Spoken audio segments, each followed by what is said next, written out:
Hi guys, I'm Adam Katz for browningdirect.com. Browning Direct is our Google Ads management agency specifically for dog training business owners just like you. Today I am joined by Molly Rouse of makeitasadogtrainer.com.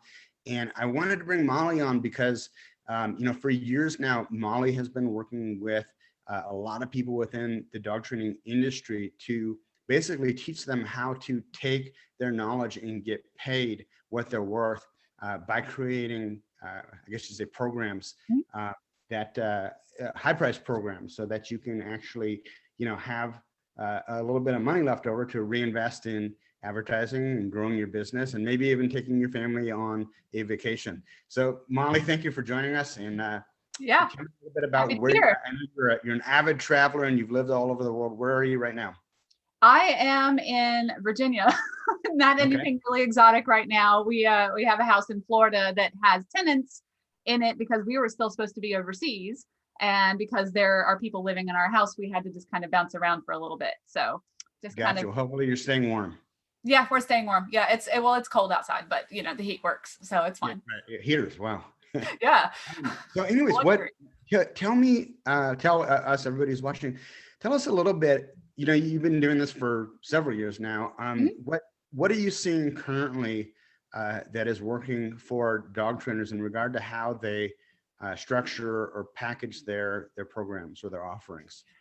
Well, my husband and I, I have been doing this together for about 10 years now, teaching dog trainers, and we kind of have gotten into a kind of a pattern where everything always tends to come back to how you structure what you offer, how you present it, how you price it, all these things related to what you actually sell as a dog trainer and what people value and what they're willing to spend money on. And this is the thing that we've taught the most often over the last 10 years, because it's one of the things that has the biggest impacts on everybody. So I was talking to Jason about it, and I was like, when I get on the call with Adam, we're going to talk about things that have the most, what kinds of things we see that dog trainers the successful ones tend to have in common, or the things they all tend to do.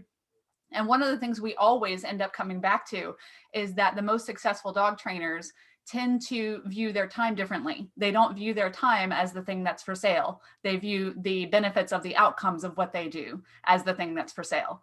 Right. So that is like probably the number one mindset shift that dog trainers have to make in the beginning of any of the workshops and different programs that we run, mainly because they have to view what they're offering not so much as a collection of lessons or days or whatever, but as an outcome and a benefit that people are willing to trade money for. So that's one of the biggest things. I know a lot of dog trainers get a little bit freaked out at the idea of what I've always called selling results rather than selling your time. Mm-hmm. So maybe talk a little bit about that in regard to, setting that concern aside, because you don't have to be the Jesus of dog trainers who can fix every single problem absolutely perfectly. Right. Yeah. People are always worried about selling their selling results or over-promising or anything like that, because they're afraid of the people who will hold them to some kind of a description of the ideal result or even the common result that they can get from most people, in case that's like someone who can't get that result, someone who has a really tough dog or just a client that's really difficult. And they tend to under-promise because they're afraid of being criticized. And they're afraid of one of those outliers that just tends to not be a very ideal client or a really difficult dog or something like that, instead of writing about the outcomes they typically get from their most ideal clients. Right. So the idea of selling results isn't guaranteeing every single dog you train will look exactly like this in this amount of time. You're supposed to talk about the outcome and the results based on what's common out of your ideal clients, not what reasonable. Just what's generally expected, and not under promise those things, because those are the things that you usually can do for your ideal clients. Right. Definitely. And then, what's the worst case scenario if you do have some kind of real extreme outlier? Worst case scenario is you give them their money back and you send them in a direction that would be, with another dog trainer who's maybe their program's a little bit more appropriate for, for their dog and situation. Or usually, let's be honest, it's usually not the dog, it's usually the owner's personality that's the issue.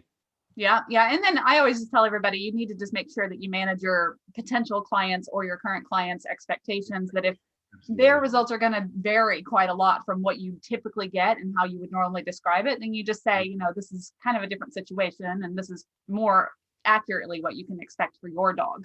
Or if you don't do this, you know, if the client is the problem, then they'd say to the client, if you don't do these things, then you won't be able to get those results that you know, read about on my website or whatever. Right. So have you seen on your site, let's do this. I'm gonna ask you a question and then you tell me what you're seeing from your people and from your perspective, and then we'll match it up against what I'm seeing and then kind of hash out if there are differences. Maybe there, you know, we'll kind of go from there. Sounds good. So what types of in what ways are dog trainers structuring their programs after they work with you to get, I guess I'm asking, the most profit or the most success? Is it mostly private lessons? Is it mostly board and trains? Is it mostly group classes or something else? Yeah, that's a great question. And it's really funny because there is a huge amount of variety, which is nice, because I always tell everybody to start with what you want to offer and what you can offer, not just what you think will get you the most profit, even if you hate it. So because I have a lot of people who like will come into a workshop and think I have to have group classes because that's like my gateway purchase, or that's the best way to get the most people and therefore the best leverage or whatever. And they hate group classes. And I'll tell them, you don't have to do group classes, or they can't do board and trains. So then they think I can't make a lot of money per client or be able to have a higher end program for people who want more of whatever, because, you know, so then I have to charge less or whatever because I can't do a board and train. But I've seen so many people, everybody undercharges in all those areas. So that's always the first thing, is fixing that. But I have seen people double, triple, 10x their income from 1 month to the next by changing what they offer, even if they only do private in homes, or even if they only do, you know, a variation of group classes and privates or whatever. It doesn't have to be any particular kind of program.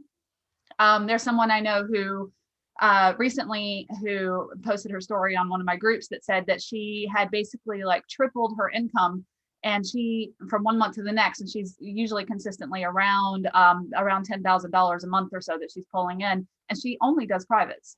And a lot of dog trainers think you can't do that. You have to be able to do a board and train program to make a good average income per client and not really need tons and tons of clients in order to get by. And that's just not true. It really is. It all starts with what you want to offer and what you can offer. And from there, having the skills of knowing how to present it and how to package it and how to price it. Right. Yeah, I'm seeing pretty much the same thing. And I'm always, sometimes, I won't say always, but sometimes surprised even. Like I was reading a comment that Eric Latender, a very well-established dog trainer from Massachusetts, was saying, and it kind of surprised me because he said that they do a lot of group classes, and that gentleman's very successful. I'm really excited to kind of explore more about what he's doing. My guess is he's probably leaning pretty heavily on the upsells, right? Using group classes as a front end funnel. You can do that, but you can also, you know, not do that. We've got, for those of you who don't know, I own this advertising agency called Browning Direct, where we manage the Google ad campaigns for over 60 dog trainers. We've helped well over 100 at this point over the past several years, to get a consistent stream of desperate dog owners calling them each and every day, each and every week, each and every month. By the way, if you'd like to learn more about that, here's my pitch. If you'd like to learn more about that, check out browningdirect.com. I don't have one of those fancy green screens like Molly does, but I'm working on that. Yeah. Very good. Mostly what the majority of what we're seeing with our clients are doing either private lesson programs or board and train programs, or in some cases day trains, which is kind of a new thing that's come up in the last couple of years, or some combination, you know, thereof. So I'm in complete agreement with Molly that, you know, it's best to kind of figure out what you want to do first, and then figure out how to monetize it or how you can make money from it. Yeah. So that leads me to another question, which is, if you were starting up another dog training business, let's say you decided to put down roots in Virginia, God forbid, No. open up a dog training business there. What type of programs would you offer based on, you know, what you've learned coaching other dog trainers? And of course, you've had your own dog training business in the past as well. But if you were starting from scratch tomorrow, just decided, you know what, screw working with these dog trainers. I've had enough of these people. I want to go back to running my own dog training company. How would you structure your programs? That's a great question. And, I love working with other dog trainers, so I can't imagine not doing that. But we've talked about it. We've kind of kicked it around. We were like, if we put down roots for a little while and stop bouncing around the planet, would we start a new dog training business? We were even talking about it recently from the standpoint of like, hey, what if we started one from scratch, just as like a test, so we could try a bunch of things that we never tried ourselves, and just use it as a basis for experimenting and reporting. And so we kind of kicked around that idea, and then we're like, well, what would our programs look like? Because there's not really any spot in our house, and even in Florida, where we would want to keep dogs. Right. So when we did board and trains and when we lived in Pennsylvania, we had usually a couple board and trains at a time. And then we also had private lesson programs, and we had a day training program for a while. So we tried lots of different types, but I would still start with who I most want to work with, my most, kind of ideal client, and what they're like, what their dog is like, and build programs around what they want. And the only reason why board and train programs are more valuable to people, I always say, it's not because it's more work for you. That's not why you charge more as a dog trainer. You charge more because it's less work for them. And so the convenience factor to dog owners being faster and easier, and you doing the hardest part for them, the initial training, is why a board and train program is valuable. That's why you can charge more for it. So with that in mind, we were trying to think of other ways that we could add in the convenience aspect, so it still has a lot of that value without having to keep a dog at our house. So in my case, I would probably structure things around private lessons, or maybe like drop off in the morning, pick up in the afternoon, 3 days in a row, or for a day, 3 weeks in a row, or something like that. So we don't have to keep dogs overnight, just because we don't want to, and there's not really a practical place for it in our current house. So, we don't have a basement anymore, or a garage that's set up for it, or even a room that has the appropriate floors for a bunch of crates or anything like that. Right. So that's what we would do. But the main thing is that you need to always have programs structured around what the things that people value: convenience, peace of mind, and the higher level of results. So more expensive programs mean better results. I'm jotting notes down, and all of you at home watching this should be doing the same thing. Yep. There's some real pearls of wisdom.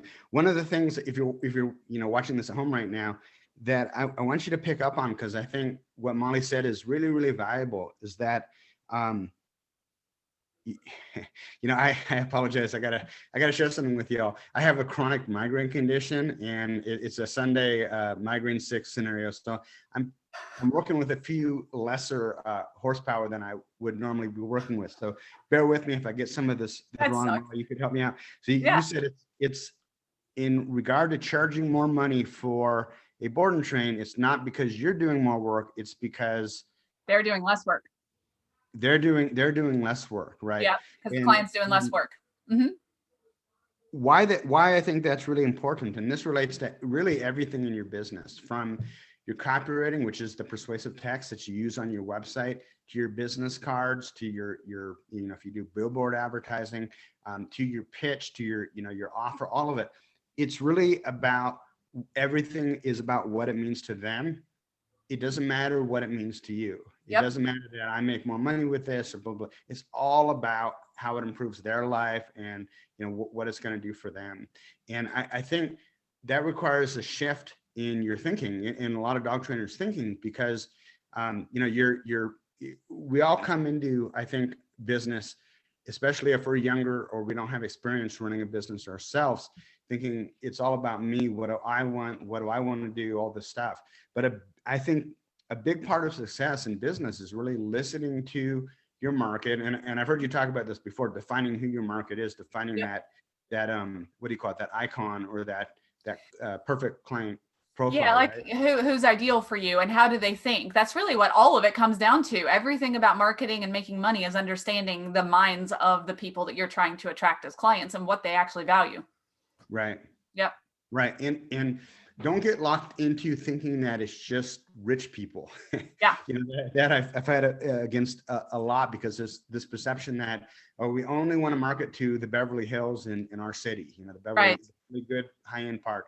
But in my experience, we had everything from very, very blue collar working class people, kind of living hand to mouth all the way up through, multimillionaires. And Yep. if they want it badly enough, you see these people, they'll show up with, without $2 in their bank account, but they'll be driving a Mercedes, or even if they're not, even if they're driving a hoopty, they'll have $5,000 rims and a $2,000 stereo in it. So if they want that dog training program, and if you can make them want it enough, they will find the money and they will come up with the money. Now, there are some exceptions, of course, people living on limited income, but generally speaking, and the way to tap into that is focusing on things that they value.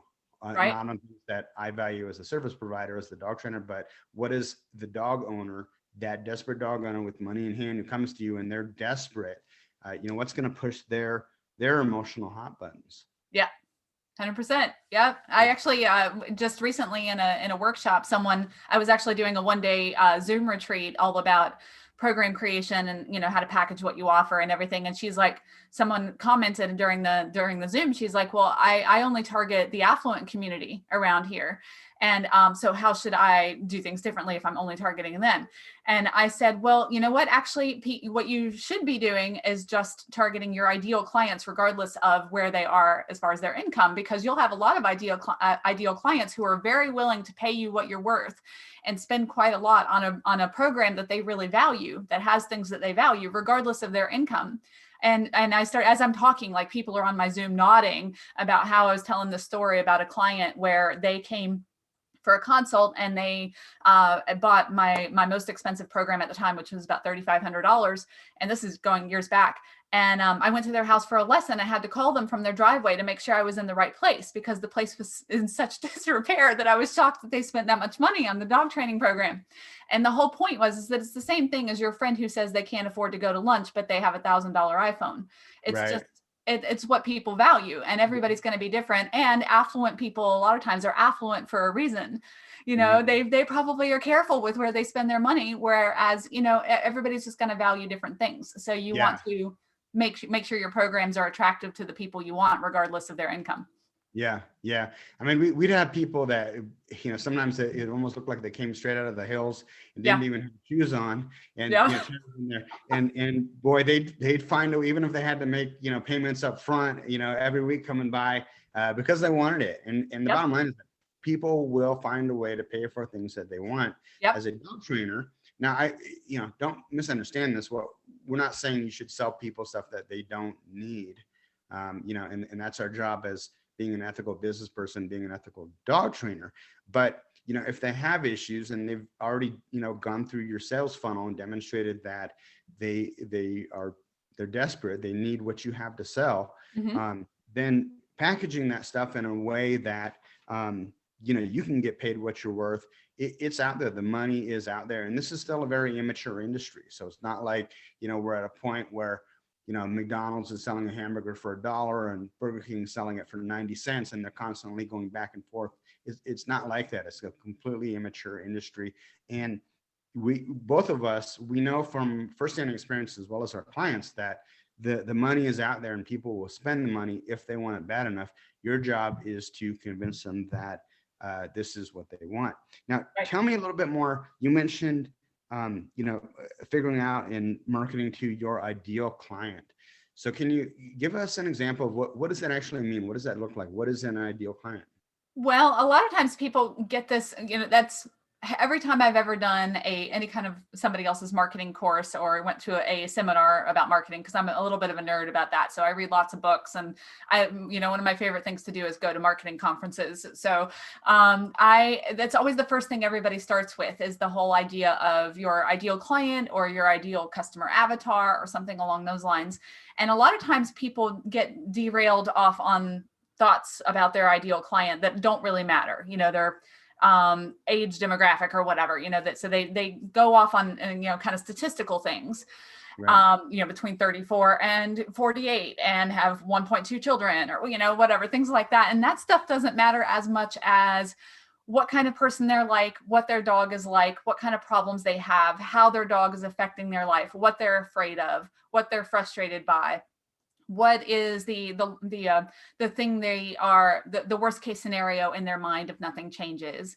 What do they want their dog to do or stop doing? How is it making them feel all the time? Those kinds of things, how their mind works. So in my case, my ideal client as a dog trainer was the, the kind of the family that had the goofball dog that just doesn't listen and is driving everybody crazy. Jumps, pulls, play bites the kids, doesn't come when they're called, overly excitable. They can't have company over because it's embarrassing. They can't walk the dog because dog drags them down the street and the kids can't do anything with them. And all that stuff, it's causing like arguments in the house and chaos and noise and just driving everybody nuts. And they just need the dog to calm down and just, listen a little better. Right. So that's my ideal client. And I understand what makes them tick. I know that they're busy. I know that they wanted to have a dog because it was supposed to make the family happier, and it's not happening. So they're frustrated. They're worried they're going to have to get rid of the dog and the kids are going to be devastated. The husband and wife are arguing over whose fault it is. All these things, I know what's going on. I know what they want. I know how it's impacting their everyday life. I know what they're afraid of. All those things makes it a lot easier for me to write about what I do on my website and write my programs and describe the outcome because I know what they're looking for. And I know what they value. So that's really what it's about. Perfect. Yeah. And for those of you, watching this interview, I would recommend that you go back and rewatch this last, exactly what Molly just said, because each one of those things that she just ticked off, those are in the copywriting circles. We call those emotional hot buttons. And once you learn how to dig deep and figure out what those emotional hot buttons are, then you can go back later in your sales process or later in your pitch and simply press each one of those emotional hot buttons. And you'll see their physiology change because you're demonstrating that you're immediately connecting with the things that are going to make them open up their wallet and take out their money and give it to you. Yep. So really, really, really good stuff. I've watched you over the years, and I've hopefully this doesn't come across as condescending in any way because it's not meant like that. But your knowledge of I've always been impressed with you because your knowledge of marketing continues to grow and expand, and you just keep getting better and better. So thank you. Awesome, really, really awesome stuff. What would you say if you were to? I know I'm kind of putting you on the spot here, but if you were to say the top 3 things that most dog trainers are doing wrong, or most new dog trainers are getting completely wrong. So they come to you and there's like these 3 things, if there are 3 things that are just like, oh my God, you're so ass backwards. Okay. Yeah. Oh goodness.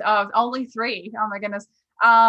Okay. So yeah, only 3. Yeah. Yes. So one of the big ones is probably a mistake, an ongoing mistake from the very beginning until they realize, and it could take years, a lot of times for them to realize, and they'll struggle until that point, is, marketing is everything you do to get clients, and it's everything you do to get them to find you, and everything you do to get them to choose you, and everything you do to maximize the amount you get per client. So you don't need to do the other stuff as much. And they always just tend what do you mean by that? The other stuff? What other stuff were we talking about? Like the getting them to find you and choose you, that you don't need as many people finding you and choosing you if you can maximize the amount that you make per person. Right. And if you can maximize the number of people choosing you, you don't need as many people finding you, which means that you don't need to spend as much effort on just the advertising side. And that is one of the biggest mistakes, is only focusing on only being found. And then they don't pay attention to their website content, the copywriting. They don't pay attention to their program structure. They just copy what everybody else does and charges by the hour or whatever, or just have packages of lessons. And they don't know how to talk to people, and they don't study how to interact with clients or how to sell or figure out their ideal client's mind psychologically, or anything else that improves how many people contact them or how many people sign up or how much they spend, So they focus too much just on the advertising side of marketing. That'd probably be one of the top things. Right. I agree completely. As an advertising guy, I agree completely. One of the tenets of marketing, whether we're talking about info products or we're talking about a service business like your dog training business, is that it's way easier to sell fewer products at a higher price than it is to sell millions of products at a super low price. Yeah. So, for example, it's much easier to sell to sign 6 clients a month and make $30,000 a month from those 6 clients, for example, Mhm. And some of your eyes just popped out of your head. Some of you people watching this, your eyes just popped out of your head, but it can be done. And it is being done Yep. by many, many people across America as well as across the world. But it's much easier to sign 6 clients a month than it is to have to sign 200 clients a month or even Yep. 100 clients a month.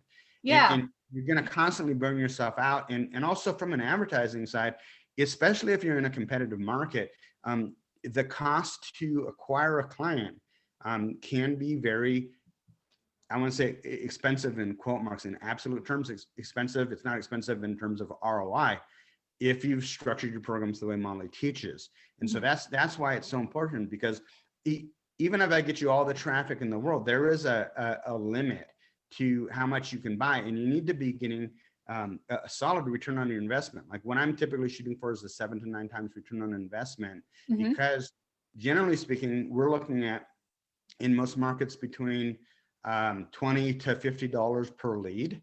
Yeah. But these are Google ad leads, so they're super high quality leads. It's not like some of the other social media marketing where you can get leads for a couple of bucks a piece, but you got to go through 20 or 30 of them to get a quality lead. These are really good quality leads. Right. But even so, you're still only, looking at X amount of leads per month, based on how much you're investing. So you want to make sure that you're getting, if you're spending $1,000 a month on your advertising, that you're getting 7 to 9 times, $7,000 to $9,000 back, or maybe more. And the way to do this is with everything that Molly's talking about. And so that's why I wanted to have her on, is because our services are very complementary. I get people who come to me and they want to hire me to run the Google ads, and I ask them, what's your average lifetime customer value? Mhm. I'm talking too much, so I'll let you explain average lifetime No, customer value and why no, it's important. I was actually just going to agree with you, because this is something for you guys who are watching. This is something Adam and I have talked about for years, about how if you, even him, you, Adam, being an advertising guy, we talked about this all the time, that if you're going to spend money on advertising to attract people, you might as well make sure that what you're spending in effort or money or time to attract people to find you, that's turning out good for you. And the best way to make sure that's turning out good for you is to make sure that your average income per client is hopefully over $1,000.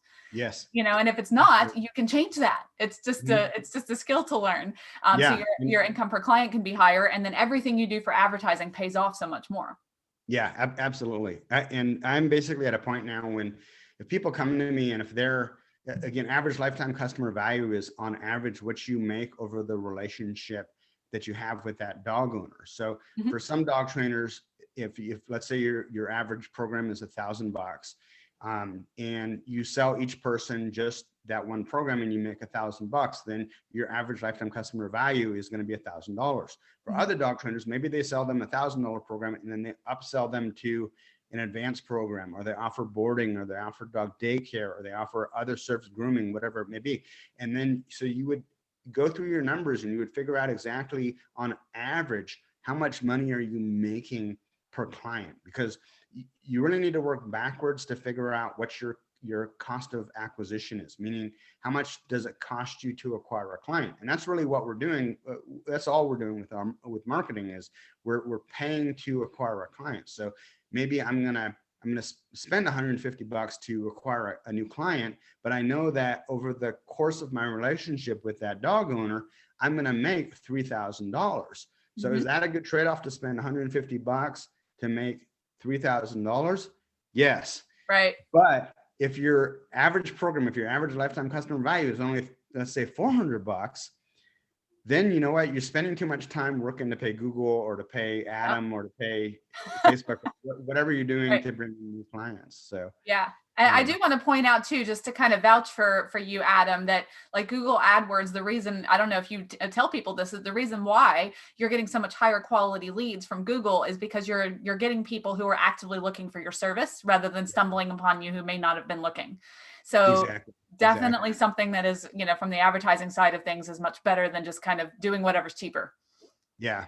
Yeah. It's very much a quality over a quantity Right. thing. And even in terms of because there's different strategies for running Google ads as well. Just like with dog trainers, you have everything from purely positive to, remote collar trainers. With Google Mhm. ads, there's all kinds of different approaches. And so what I found works best for dog trainers, running Google ad campaigns for dog trainers, is that it's really a quality play, not a quantity play. So I'd much rather have, on a daily basis, get maybe 6 search clicks. Let's set display ad clicks aside for a minute, but get 6 search clicks per day. Okay. And maybe, you may be paying $2 to $6 on average for those clicks, but Right. they're really, really targeted, focused clicks that we know actually convert, and we have the data to know that they convert to actual leads rather than just spinning the hit count on your website. Yeah. And so if you get just 6 people to your website, but they're hyper motivated, they have money in hand, they're ready to go, and your website has the copy on it that's actually going to get them off the internet and on the phones that you can sell them, then you're cooking with gas. And 6 people think, oh, only 6. How many clicks did I get? I could send you thousands of clicks a day for a penny a click. But you know what? They're going to be junk clicks. They're not going to convert, and you're not going to be making money with them. So Yeah, what's the point? Really all about quality, not quantity in the dog training industry, in my opinion. Yep, So, absolutely. Yeah. yeah. So that's probably the first of 3 things that, as far as mistakes. You want me to come up with another one? Please. I'll keep you here all day if you let me. Okay, yeah, that's fine. But I could talk about this all day, and I do. So got like tons of videos on my blog because I like to talk about this stuff. But what's the URL for the blog? Is it? Sorry. What's the URL for the blog? Yeah, if you just go there, and the blog's right on the navigation. So there's tons of free stuff to watch there, and then in the Facebook groups, there's videos in there too. So, but yeah, wait, what's the Facebook group? Tell them. Oh, so Adam has one and I have one, and there's a lot of you guys who are in both, so they overlap really well. So mine is, if you go to if you just type in dog trainer marketing, it'll pop up. So it's just facebook.com/groups/dog trainer marketing. Cool. And that's the group. It's just I just call it the big dog trainer marketing group because it's got, out of all my groups, it's got the most people in it. So there's like, I think right now there's about 7,300 dog trainers in it, something like that. Nice. So yeah, been growing for a long time. But yeah, let's see, new dog trainers, mistakes. The next one that kind of popped in my mind was being too much of a dog trainer instead of just kind of in their own heads about what they do and how they do it, and processes and procedures and protocols and things like that. And they tend to write their marketing content as if they are talking to another dog trainer. Yes. And they will tend to write their websites with like all kinds of dog trainer lingo and just all the jargon words that people don't use. And so when I'm talking to people, dog trainers, about their website content, one of the biggest rules is they are not allowed to use a word that their prospects don't use first. So they're not allowed to say recall and proof and balanced and conditioning and, all these things that people don't know what that stuff means, or it's just at least not the words that they would use, or they'll just talk really sciencey, or they'll write their websites like a resume. So they come out of, going to dog trainer school or whatever, and they are just too much of a dog trainer. They're not a regular person anymore. And they don't understand how regular people think or talk, and they write their website all wrong because of it. It's so important, and the garbage that we as dog trainers go back and forth and fight about. The average consumer, the average pet owner, they're not even know about any of that. Stuff. Yeah. Like we talk about purely positive versus balanced trainers and stuff, and I see these dog trainers that they'll have long articles on the homepage about the different, and people are way more interested in, hey, can you house train my dog in a hurry? What can you do for me? I don't care about your dramas. Say it again. They're like, what can you do for me? I don't care about your dramas with other dog trainers. Exactly. Oh, it's so important. Okay, so what's the third one? Oh, let's see. What's one of those things that when people call you, it's just kind of like, and you got to completely change their thinking? Well, we talked about one of them already, which is that they tend to charge by the hour because that's what everybody else does. So I think probably the principle there is they tend to look at what every other dog trainer is doing and copy it, whether they know it's working or not. So they're like, this is what everybody's doing, so this must be the right way to do it. Or they'll look at other dog trainers' websites and pick out things that they like, not having any idea if it's successful at all. So I see a lot of really poorly designed programs or packages or poorly written websites that are so similar to everybody else's poorly done stuff, because they just tend to just collect these different habits from each other. And dog trainers being the way they are, that we tend to be kind of a social group, whether we get along or not, there's a lot of kind of just copying bad habits that tends to go around. So unless you actually study what actually works, what actually makes people want to buy things, how to talk to people, all that stuff, then you're just going to end up just kind of copying other things that are also not working. Yeah, definitely. So I'm gonna put you on the spot once more. But first I'll answer the question myself, so I can give you a little bit of time to think about it in case you don't have it in your back pocket already. Okay. But on that note, in terms of learning how to talk to your prospective clients, and incorporate that into your website, because again, the website's so important, because if the website doesn't push their emotional hot buttons, and if it doesn't gently take them by the hand and guide them to the process of getting to the point where they're picking up the phone and calling you, you've got nothing. With the best ad campaign in the world, or #1 ranking at Google for your organic SEO for all the top terms, it doesn't matter, because if they end up on the website and the website just is garbage and it doesn't work, it doesn't have a methodology behind it, it's all pointless. Right. So in order to do that, in order to figure out how and what to write on your website, I've always been encouraging people to pick up, dog trainers to pick up 2 specific books. The first one, they're both copywriting books. Again, copywriting is the art of writing persuasive text. And as marketing terms, we get off on that kind of stuff.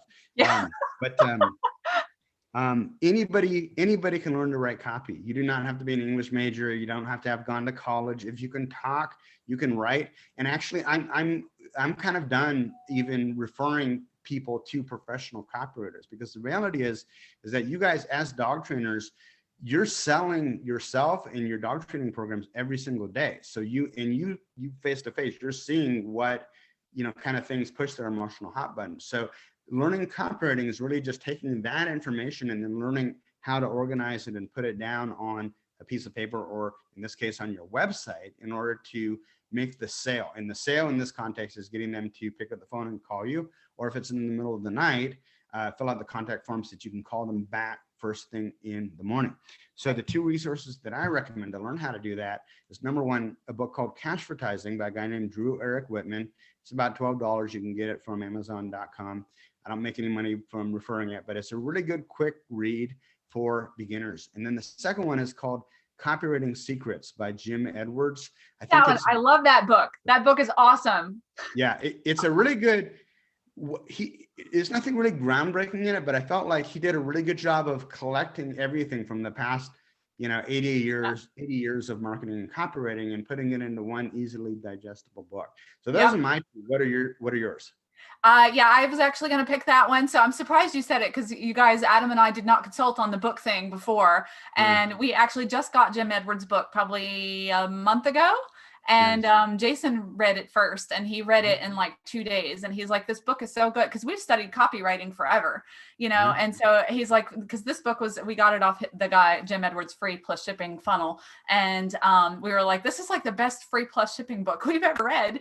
So it's because it really does. It's nothing that we didn't already know, but it was just the way it was structured and outlined, and everything was so great. So that's a great one. I think a lot of it is written for people who do what we do, where we sell our knowledge online. But it's, you can apply a lot of the principles to any kind of service business. So it's just psychology, basically. So that's always my favorite. My other favorite marketing book is really more just a kind of a human psychology, what makes people do what they do type thing. It's not so much a copywriting book, but I just feel like it's really good to understand. I know what you're going to say. Hang on. Let's do this. I'm gonna write it down here, and then we're gonna see if we're both on the same page. Okay, yeah. What? And then I'll keep talking. Because otherwise, if I keep talking, I'll give you more hints. So I'll wait. Okay. I've written it down. Go ahead. All right. Hopefully you get it right, because otherwise it'll just kill the joke. I know. So yeah, so I was going to say is it's not a copywriting book, but it's a book because the most important, like we talked about, thing about marketing is understanding why people do what they do. So this is a very, very old book, and it's called Influence: The Psychology of Persuasion by Robert Cialdini. Nailed it right there. Yep, Amazing book. Amazing book. It's basically a book of a bunch of social experiments and stories about them, which is fascinating to people like us, because it's literally, again, just all about why people do what they do, why they buy what they buy, all these automatic things that are in everybody. So definitely a good read. Yeah, definitely. There's so much in that book. And just to give you like an example, he talks in, and this has been copied and redone so many times at this point, but he was really the first guy to come along and show things like the law of reciprocity, where if it doesn't even have to be equal. If I give you something, if I do something nice for you, you're going to feel, if you're a normal person, you're not a sociopath, you're going to feel almost kind of like indebted to pay it back. Yep. So what they found was like a little small thing, like I'm dating myself here, but there used to be this cultish group called the Hare Krishna, and they would go and hang out at the airport, and they would just basically, before they got to the airport, they would pick a bunch of little flowers like dandelions, and they would walk up to people and give them a dandelion and then ask for a donation. And because the people had received the dandelion, there's something in our psychological wiring that made us feel like we have to reciprocate. So how you incorporate that into your dog training business, what I would do is when they show up at our facility, we do one-on-one private consultation, evaluation, and temperament test. As soon as they'd walk in, especially if it was a hot day, but even if it wasn't, I would offer them a bottled water. Okay, just something as simple as that is going to, in many cases, trigger that law of reciprocity. And he had I don't remember, something like 12 different laws or something that he went over. Yeah. I forget how many it was, but it was a bunch, and they're all applicable to pretty much every business, and they're in some way you can figure out how to apply them. Yeah, and not just business, even everything in your life. That's what's so exciting about is marketing and copywriting stuff. For me, anyways, is that you can use it in so many different areas of your life to influence your life positively. Single people can get dates. Yeah, there you go. I wanted to touch on this a little bit earlier, but I think it's important. A lot of you may be watching this and maybe like a little bit adverse, like why would I want to charge $1,000 per dog, or $3,000 or $5,000 per dog? I want to help people, and if you have a successful dog training business, and if you're charging what you're worth, if you're getting paid what you're worth, that will allow you to grow your business, to grow your systems, and to help more people. I have dog training business owner clients who have, a staff of 15 to 20 people. Not all of them, but some of them do. And look at how many desperate dog owners they can help over the period of a year, because they've grown their business and they have systems in place to make sure that they're turning out a quality program and really helping people. That guy with 15 or 20 employees who's grown, who started from one guy, just like, maybe you are watching this, and now he's got a big facility with 15 or 20 different employees and people answering his phone and stuff. He can help tens of thousands of dog owners over the course of his career. Whereas if I'm just a one-person show, and there's nothing wrong with being a one-person show, that's the way I did it for years. But I'm limited in how many people I can reach, how many dogs I can help. So it's not just about making the money. None of us went into this business just for the money. We would have become doctors or lawyers or something else, real estate investors. But we want to help dog owners or marketers. We want to help dogs. We want to help dogs and dog owners have a more satisfying relationship with their pets.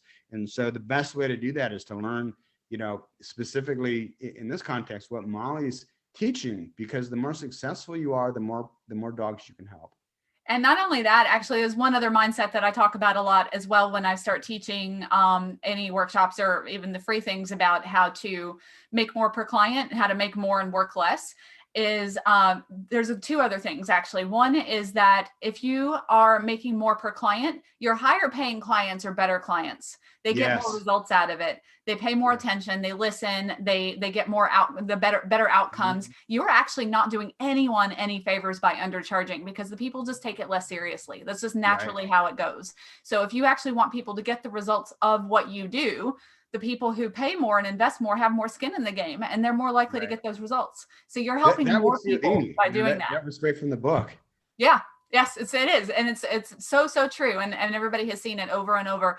The other thing about it too, is that if you're making more per client, you don't have, you make more and you don't work as much as you would if you were undercharging. You would eventually burn out.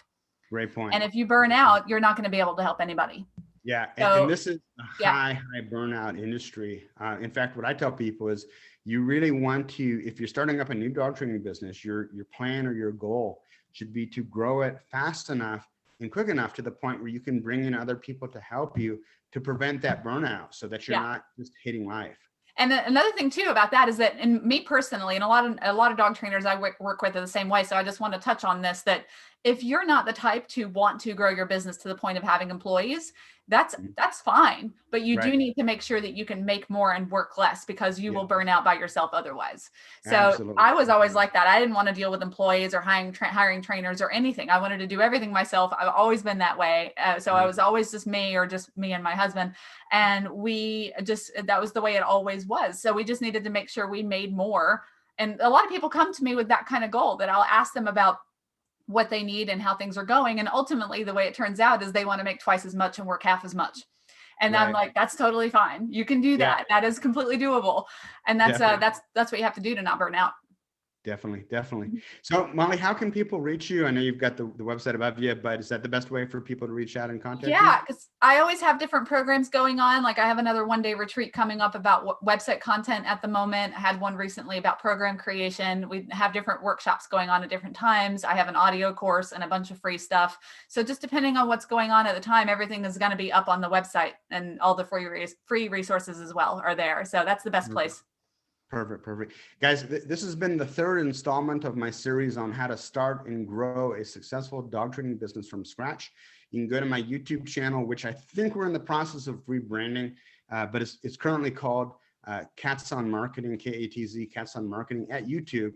And there's 2 prior episodes so far, and as well as an introduction. I'd highly recommend that you go back through and watch those as well. And then we're going to have a few more of me talking, and then we're probably going to see if we can get Ty Brown to come on and talk about what he's doing with Facebook advertising, which is a completely different approach to Google Ads, for example, and just trying to deliver as much value and content to you guys to help you grow your dog training business, help you live the life you've always dreamed as a professional dog trainer, and most importantly, get out there and help more dogs. Hey, I'm Adam Katz for the Dog Trainer Marketing Group on Facebook. This is Molly with MakeItAsADogTrainer.com. All right. And we'll see you soon, guys. Thanks so much. Yeah.